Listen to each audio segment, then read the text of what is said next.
우리가 운전을 할 때에 중요한 것 중에 하나가 앞차와의 안전거리의 유지입니다. 언제 돌발 상황이 생길지 알 수 없는 상황에서 급제동을 했을 때에 이 사고가 발생하지 않도록 하는 거리, 그것을 우리가 안전거리라고 합니다. 그래서 면허 시험을 볼 때에도 안전거리 유지는 굉장히 중요하고, 사고가 나서 보험 처리를 할 때에도 안전거리 유지를 잘 하였는가 하는 것은 이 중요한 판단 기준, 판단 조건이 됩니다. 안전거리는 운전에만 국한되어서 적용되지 않습니다. 이 철도 분야에서도 안전거리의 그 유지가 중요하고, 또 산업 기계 같은 것들, 그런 곳에서도 안전거리 유지가 중요합니다. 또 개조심, 사람을 무는 개가 있다면 그것도 안전거리 유지가 중요하죠. 그리고 요즘 시대에는 코로나 때문에 옆 사람과의 이 사회적 거리 두기, 이 방역의 안전거리 유지가 굉장히 중요하게 되었습니다. 무언가 우리의 생명을 위협할 만한 모든 것에는 이 안전거리가 굉장히 중요합니다. 왜냐하면 안전거리라는 것은 생명을 지키기 위한 최소한의 거리이기 때문에 그렇습니다. 바로 이 생명과 연결되어 있는 거리이기 때문에 그런 거예요. 그래서 우리는 우리의 생명을 지키기 위한 이 거리를 안전거리, safety distance라고 부릅니다. 그런데 우리에게는 이 육신의 생명만 중요한 것이 아니에요. 또 뭐가 있죠? 영혼의 생명 또한 굉장히 중요합니다. 다시 말하면 우리의 신앙에도 안전거리가 필요하다라는 거예요. 우리가 신앙생활을 하다 보면 우리의 영혼의 생명을 갉아먹는 것들이 있습니다. 우리의 영혼의 생명을 위협하는 것들이 있다라는 거예요. 그것이 무엇일까요? 바로 세상입니다. 우리는 우리의 영혼의 생명을 지키기 위해서 세상과의 안전거리를 유지할 필요가 있습니다. 세상과의 안전거리를 유지해야 돼요. 금묵자흑이라는 말이 있습니다. 검은 먹물을 가까이 하게 되면 물들어서 검어진다, 까매진다라는 뜻입니다. 우리 인간은 사회적 동물이고 적응의 끝판왕입니다. 세상 그 어떤 동물보다도 적응을 잘하는 동물이 바로 인간이라는 동물이에요. 어디다 던져놔도 금방 적응해서 생존해 나갑니다. 아무리 추운 곳도, 아무리 더운 곳도, 아무리 위험한 곳에서도 잘 생존해 나가요. 그런데 이것을 달리 이야기하면, 다른 말로 반대로 생각하면 우리 인간은 금방 그리고 쉽게 어떤 것에 물들어 버린다라는 것을 뜻하기도 합니다. 특별히 나쁜 것에는 참 빨리 물드는 것 같아요. 아마 고개가 끄덕여지실 겁니다. 말 안 해도 공감하실 거예요. 왜 어린아이들이나 그 외국인들이 가장 빨리 배우는 말이 욕이라고 하잖아요. 그건 누가 안 가르쳐줘도 왜 그렇게 빨리 배우는지 모르겠어요. 이와 마찬가지로 우리는 거룩한 하나님의 백성이요, 구속함을 받은 그리스도인이지만, 세상 속에서 살아가는 우리는 세상의 수많은 유혹과 이 시험들 속에서 나의 신앙을 지키며 살아가기가 참 힘이 듭니다. 너무 빨리 물들어 버리기 때문에 그런 거예요. 우리는 구원을 받았고 새 생명을 얻었지만 여전히 세상 속에서 살아가고 있습니다. 우리의 삶이 이 세상과는 분리되고 단절된 채로 살아간다면 오히려 우리의 신앙을 지키기는 더 쉬울 거예요. 그냥 세상과 분리되어 있으니까 물들 걱정 없이 그냥 그렇게 신앙을 지키는 것은 더 쉬울 겁니다. 그런데 현실적으로 우리는 그렇게 단절된 채로, 세상과 그냥 단절된 채로 살아갈 수 없잖아요. 사회생활도 해야 되고요, 직장도 다녀야 되고, 사람도 만나야 됩니다. 그 속에서 나의 믿음을 흔드는 얼마나 많은 시험들이 찾아오는지 모릅니다. 그 중에서는 정말 크리티컬한 그런 유혹도 있습니다. 그런데 이런 위험천만한 와중에서도 우리 그리스도인들은 세상과 구별되어야 한다. 엄연히 이 분리와 구별은 다른 겁니다. 분리는 완전히 세상과 떨어져서 격리된 상태를 이야기하는 것이고, 구별은 세상과 이렇게 함께 있기는 하지만, 다름이 판단되는, 이것과 이것은 다르구나 하는 그 다름이 판단되는 상태를 이야기하고 있는 거예요. 그래서 우리는 여기에서 딜레마를 겪게 됩니다. 우리에게 신앙적인 고민이 들게 만드는 게 바로 이 부분인 거예요. 나는 그리스도인인데 구별되어야 하고 거룩하게 살아야 되는데, 구별되게 살아가고자 세상을 떠나가서 살 수는 없지 않는가. 시험이 있다고 직장을 때려칠 수도 없고, 유혹이 있다고 해서 세상 문화를 완전히 등지고 살아갈 수도 없고, 욕심이라면서 승진과 돈을 벌지 않는 그런 삶을 살아갈 수는 없는데, 나는 도대체 이 속에서, 이 세상과 나의 신앙이라는 이 사이에서, 중간에서 나는 어떻게 해야 되는가? 나는 지금 잘 살아가고 있는가? 내가 너무 세상에 물들어 있지는 않는가? 나는 이미 틀렸어. 나는 썩었어. 나는 하나님이 사랑하지 않으실 거야. 하면서 고민하게 되는 그 우리 신앙의 딜레마들이 바로 여기서 나타난다는 거예요. 세상 속에서 살아가고 있기에 세상과 단절할 수도 없고, 그렇다고 나의 구원의 기쁨을 포기할 수도 없는 이 샌드위치 같은 상황. 그렇기 때문에 내가 늘 깨어서 신경 쓰고 주의하지 않으면 나도 모르는 사이에 순식간에 세상에 물들어 버리고 함몰되어 버리는 그런 나를 발견하게 되는 것입니다. 그런 나를 발견하게 되면, 그렇게 함몰되어 있는 나라도, 물들어 버린 나라도 발견하게 된다면 그것만이라도 다행이죠. 그러나 대부분의 사람들은 내가 있다는 그 사실조차도 발견하지 못할 가능성이 굉장히 큽니다. 그렇기에 세상 속에서 우리가 나의 신앙을 지키는 것은 참 어려운 일이고, 우리 영혼의 생명을 위협받는 그 상황 속에서 세상과 이 적당한 거리를 유지하는 것은 더더욱 중요하게 다가옵니다. 더욱더 중요한 거예요. 오늘 본문의 말씀이 그 예를 잘 보여주고 있습니다. 요셉은 애굽의 총리가 되었고, 또 두 번째로 곡식을 구하기 위해서 온 형제들에게 자신의 정체를 드러내고 형제들에게 알리고 인사하게 됩니다. 그리고 이제는 자신이 그토록 그리워하던 아버지와 막내 동생, 그리고 모든 가족들을 하나님의 계획하심에 따라서 극심한 기근으로부터 구원하기 위해서 가나안 땅에서 애굽 땅으로 이렇게 초청을 하게 되었어요. 요셉의 생존 소식과 그간 있었던 일들에 대해서 다 전해들은 이 야곱, 이스라엘의 모든 가족들은 요셉을 만나기로 요셉과 약속한 그 이집트의 고센 땅에 도착하게 됩니다.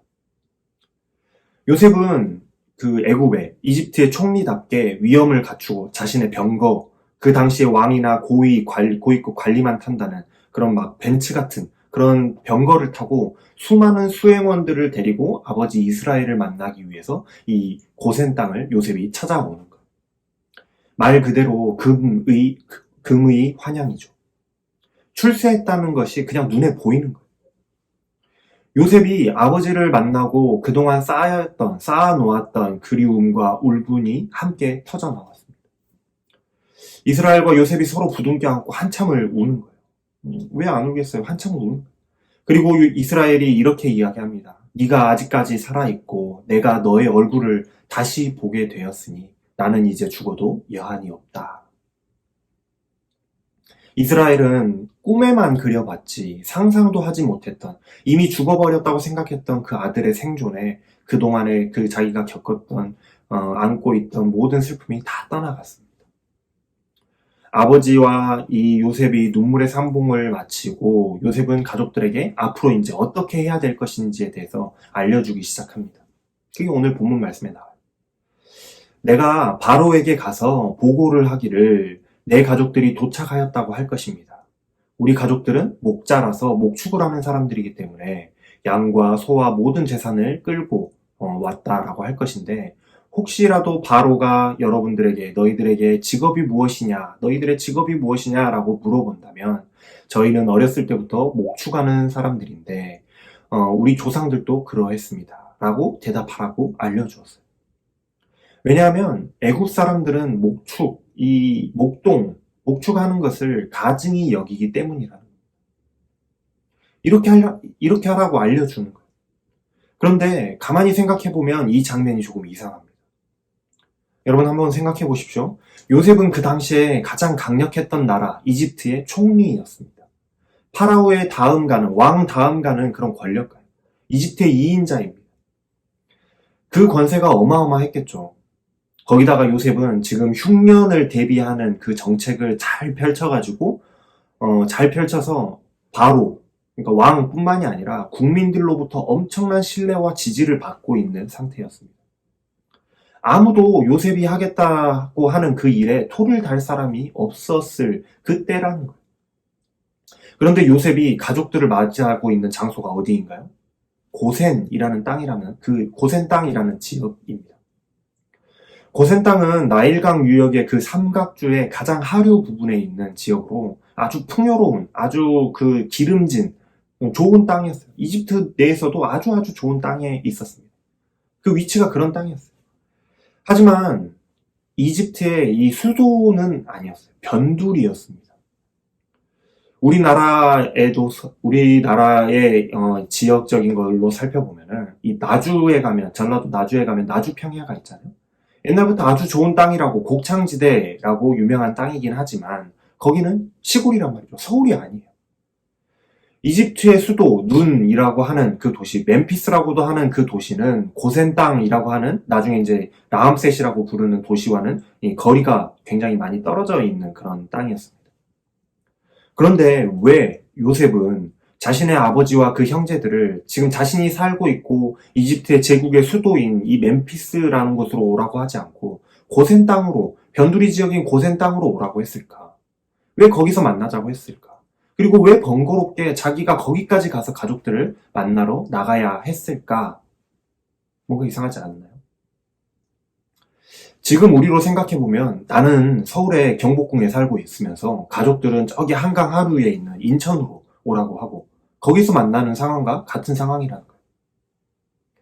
요셉 정도의 지위와 권력이라고 한다면 나의 사랑하는 아버지와 가족들을 이 수도로 불러들이고 큰 대궐 같은 집을 주고 호의호식하면서 살 수 있도록 살 곳을 마련해드리고 그렇게 살게 해야 되는 것이 더 맞지 않겠냐는 거예요. 그게 효도죠. 그렇잖아요. 그런데 요셉은 이상하게도 그렇게 하지 않았다는 겁니다.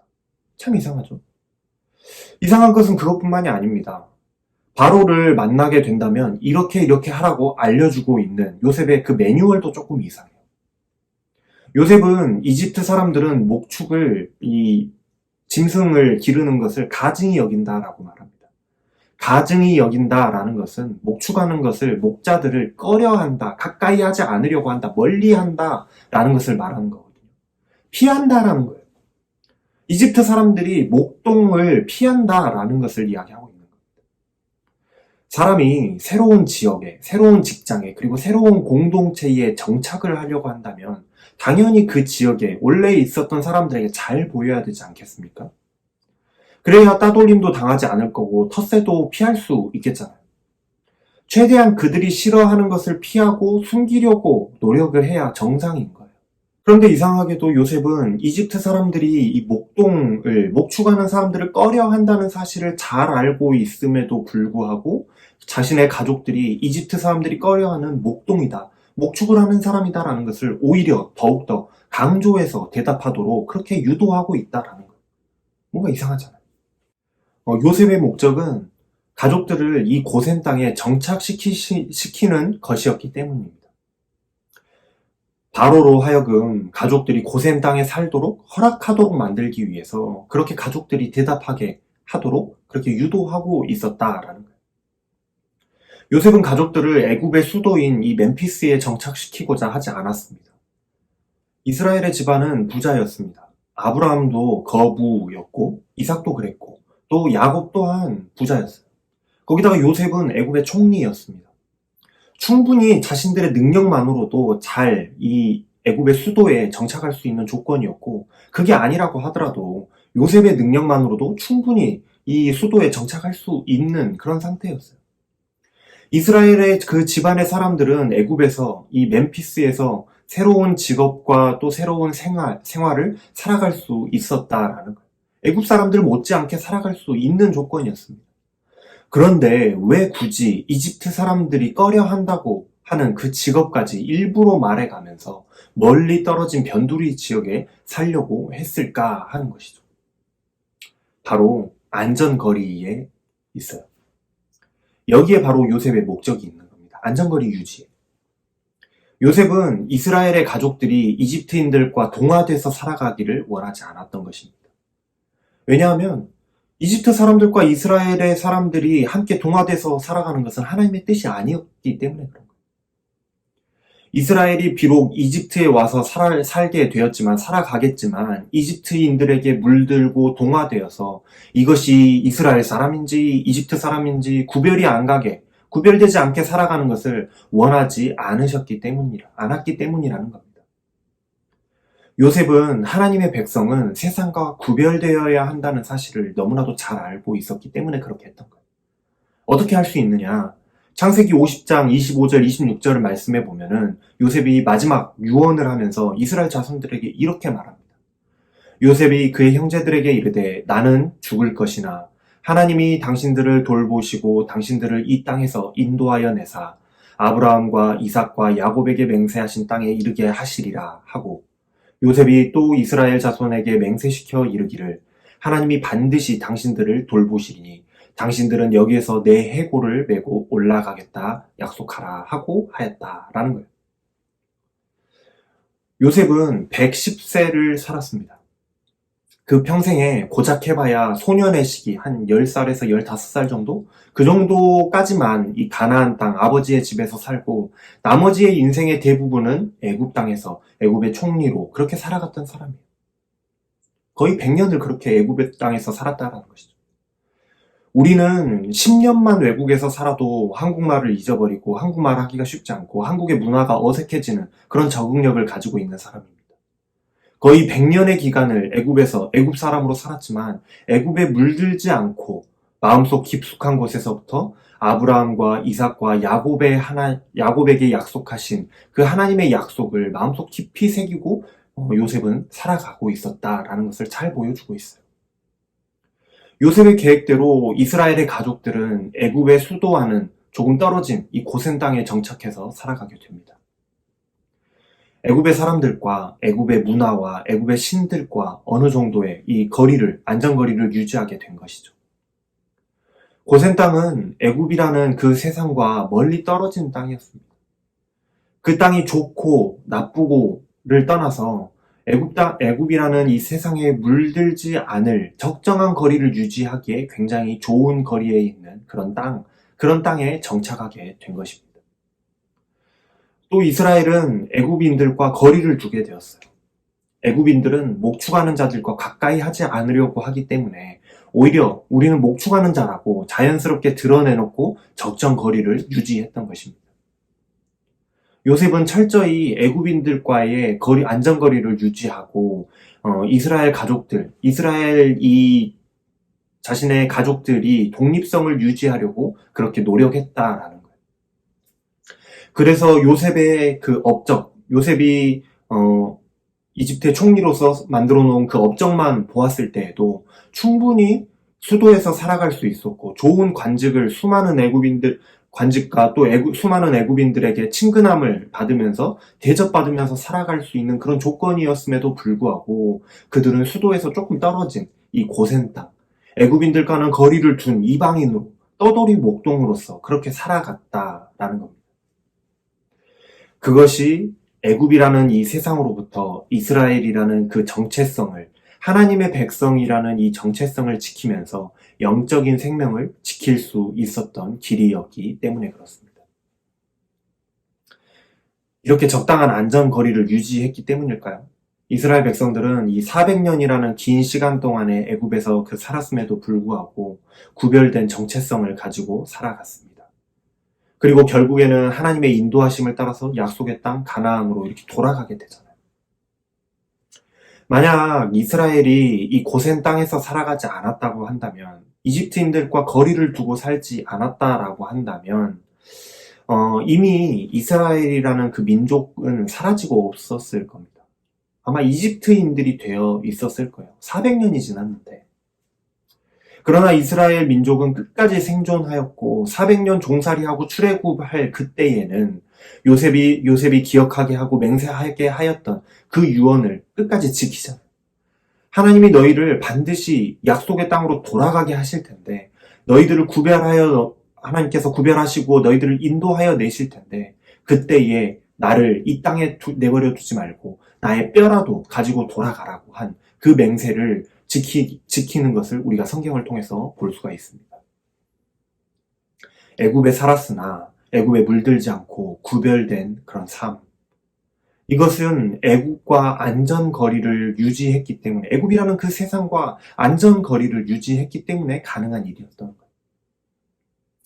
이 이야기는 오늘날 세상 속에서 그리스도인으로 살아가는 우리의 모습과 너무나도 매우 유사합니다. 세상 속에서 그리스도인이라는 정체성을 가지고 살아가고는 있지만, 어떤 이들은 세상에 너무나도 깊은 곳에 거주하고 있기 때문에, 또 어떤 이들은 세상 사람들에게 잘 보이고자 하는 그런 이유 때문에 그들과 너무 가까이 하였고, 어느 순간 그리스도인이라는 그 정체성과 구원받은 그 생명의 삶을 잃어버리고 세상 사람들과 다름없는 그 모습으로 살아가는 것을 우리는 너무나도 많이 보고 또 경험하고 있습니다. 그렇다면 우리는 어떻게 해야 될까요? 이스라엘과 같이 적당한 거리를 두고 살아가야 된다. 안전거리가 중요하다. 우리가 서 있는 위치가 어디인가가 중요하다라는 거예요. 세상과 나와의 위치, 안전거리가 어느 정도 유지되고 있는가. 아무리 좋은 것들이라고 할지라도 우리의 신앙을 해치고 나의 믿음을 흔들며 하나님보다 더 사랑하게 만드는 것들이 있다면 그곳에서 한 발짝 떨어져서 살아가야 된다라는 거예요. 또 세상의 사람들과 확실히 구별되어서 살아가야 된다라는 것입니다. 내가 그리스도인이라는 사실을 숨긴다고 한다면 조금 더 승진하거나 좋은 호감을 얻을 수는 있겠죠. 그러나 나의 영혼은 점점 죽어갈지도 모르는 일입니다. 오히려 요셉과 같이 나 자신의 정체성을 뚜렷하게 드러내놓고 미움받고 꺼림을 받는다고 할지라도, 좀 이렇게 배척받는다고 할지라도 거리를 유지하는 것이 우리의 그 영혼의 생명을 지키는 그 길이 된다라는 거예요. 나는 그리스도인이라고 사람들에게 그냥 떳떳하게 이야기를 한다고 한다면 회식 자리에서 불편한 것을 나에게 권하지 않겠죠. 쟤는 원래 그런 애니까. 쟤는 교회 다니는 애니까 그런 거 안 해. 쟤는 교회 다니는 애라 그런데 안 가. 애초에 빼놓고 자기들 할 일을 하는 겁니다. 나는 그냥 제외해놓고 자기들 일을 하는 거예요. 세상에 살아가고 있으나 세상에 물들지 않고 구별된 하나님의 자녀로 살아가는 그런 삶. 그것은 세상과의 어느 정도의 안전거리를 유지할 때에 가능해집니다. 여러분, 세상과 안전거리를 잘 지켜서 안전거리를 잘 유지하여서 여러분들이 늘 승리하는 그런 삶을 살아가는 여러분들이 다 되시기를 바랍니다. 요셉과 또 이스라엘이 그러했던 것처럼 여러분들 또한 철저하게 그 세상과의 안전거리를 유지하는 여러분들이 다 되시기를 주님의 이름으로 축원합니다. 기도하겠습니다. 사랑의 하나님, 우리의 삶의 모습을 되돌아보면 세상과 안전거리를 잘 지키지 못해서 그 사이에서 고민하며 또 방황하던 때가 얼마나 많았는지 모릅니다. 세상의 성공을 위해서 조금 더 세상에 가까이 살았고 세상의 성공을 위하여서 세상 사람들과 가까이 했습니다. 그때마다 우리의 믿음이, 우리의 영혼의 생명이 조금씩 주님을 떠나갔고 조금씩 우리의 생명을 갉아먹는 것을, 줄어드는 것을 우리는 느끼고 발견하게 되곤 합니다. 하나님, 우리가 세상과 안전거리를 잘 유지할 수 있도록, 잘 지킬 수 있도록 하여 주시옵소서. 비록 세상 속에서 살아가고 있으나 세상에 물들지 않고 하나님의 자녀의 정체성을 지키면서 믿음을 지켜서 승리할 수 있도록 안전거리를 잘 분별하고 유지할 수 있는 지혜와 힘을 우리에게 주시옵소서. 이 모든 말씀 우리 주 예수 그리스도의 이름으로 감사하며 기도합니다. 아멘.